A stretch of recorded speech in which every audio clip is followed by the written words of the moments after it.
सबसे पहला वाला लफ्ज़ होता है अलिफ। अलिफ जो है वो मुंह के खाली हिस्से से अदा होता है। अलिफ मुंह के खाली हिस्से से अदा होता है। इसके बाद है बा। बा जो है वो होंठों के तरी वाले हिस्से से अदा होता है।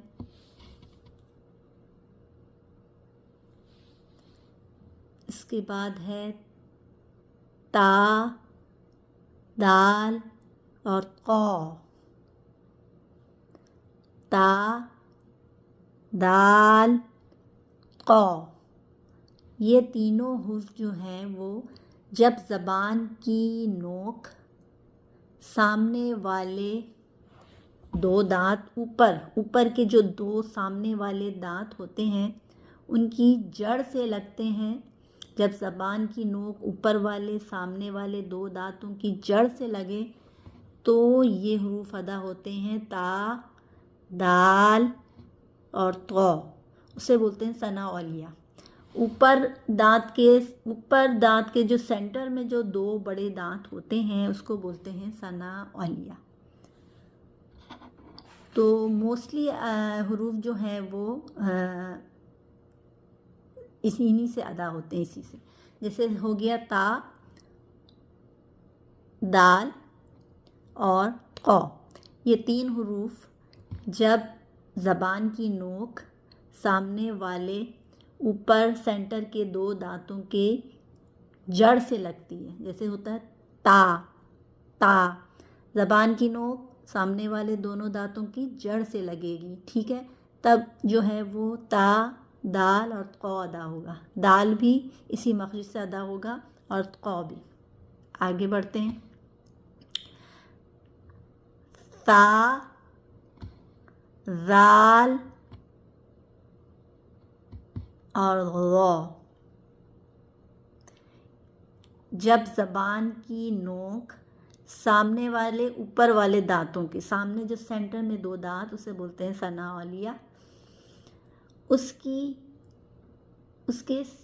सिरे से लगेगी, ठीक है। जब ज़बान की नोक सामने वाले दांतों के सिरे से लगेगी तो ये वाले हुरूफ अदा होंगे सा, ज़ाल और गौ।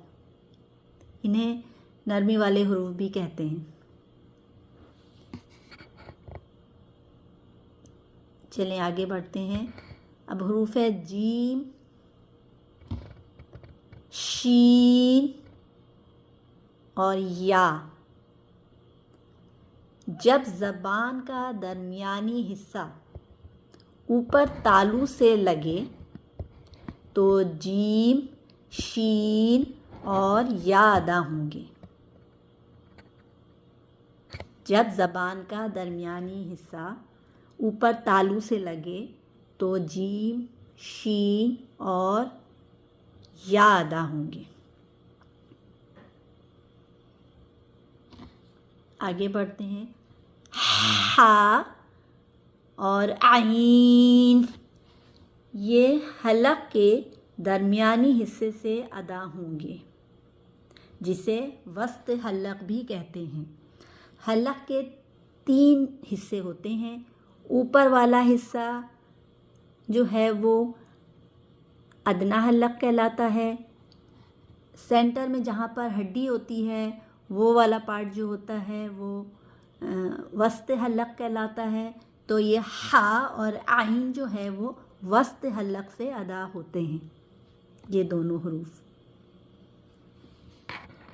और सबसे जो नीचे की तरफ हलक का होता है, यानी सीने की तरफ जो हिस्सा होता है वो होता है अक्सा हलक, वो अक्सा हलक कहलाता है।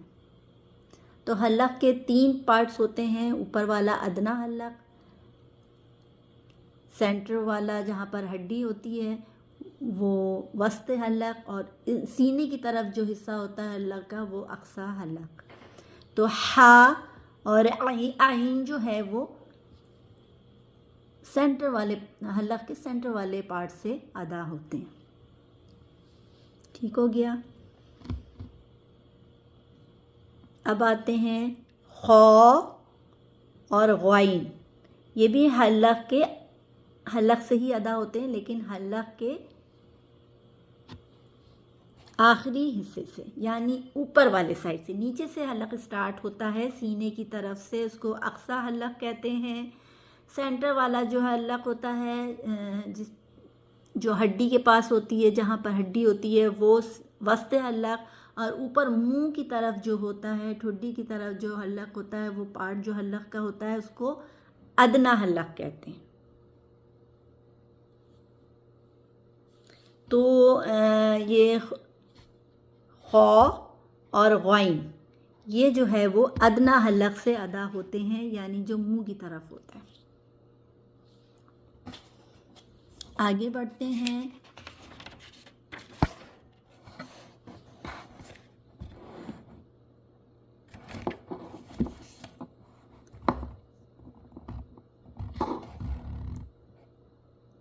रॉ, लाम और नून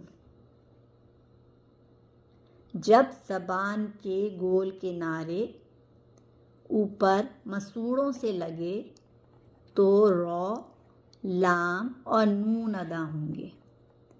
जब ज़बान के गोल किनारे, यानी किनारे जो दोनों ज़बान की तरफ दोनों जो साइड होती है, वो किनारे ऊपर मसूड़ों से लगे तो रॉ, लाम और नून अदा होंगे।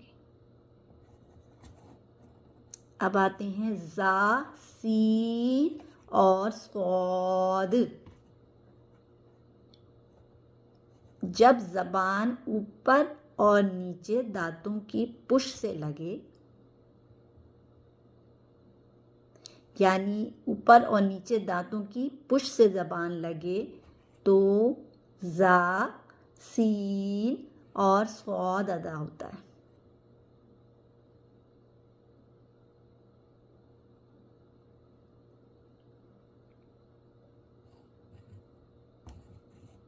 फिर आते हैं ज़ौद,